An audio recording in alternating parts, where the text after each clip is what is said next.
Global star Priyanka Chopra చేసిన కొన్ని వ్యాఖ్యలు ఇప్పుడు టాలీవుడ్లో హాట్ టాపిక్గా మారాయి. ముఖ్యంగా సూపర్ స్టార్ మహేష్ బాబు అభిమానుల్లో కొత్త ఉత్సాహాన్ని నింపాయి.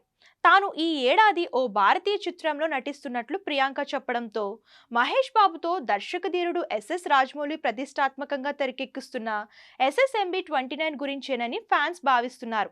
ఈ చిత్రంలో ప్రియాంక చోప్రా ఓ కీలక పాత్రను పోషిస్తున్నారు. వివాహం తర్వాత హాలీవుడ్లో స్థిరపడిన ప్రియాంక చోప్రా ఇటీవలే ఓ ఆంగ్ల మీడియాకు ఇంటర్వ్యూ ఇచ్చారు. ఈ సందర్భంగా తాను ఇండియాను, ఇక్కడి సినిమాలను చాలా మిస్ అవుతున్నట్లు చెప్పారు. ఈ సందర్భంగా నేను ఓ భారతీయ చిత్రంలో నటిస్తున్నాను. ఆ ప్రాజెక్ట్ కోసం ఎంతో ఆసక్తిగా ఎదురుచూస్తున్నాను. భారతీయ ప్రేక్షకులు నాపై చూపించే ప్రేమ ఎంతో విలువైనది అని ఆమె పేర్కొన్నారు. ప్రస్తుతం SSMB29 షూటింగ్ దశలో ఉంది.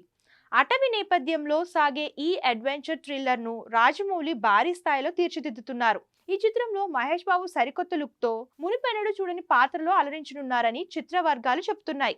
ఇక ఇదే ఇంటర్వ్యూలో తనకు ఊహ తెలిసాక థియేటర్లో చూసిన మొదటి సినిమా మణిరత్నం బొంబాయి అని, ఆ అనుభవాన్ని ఎప్పటికీ మర్చిపోలేనని ప్రియాంక గుర్తు చేసుకున్నారు.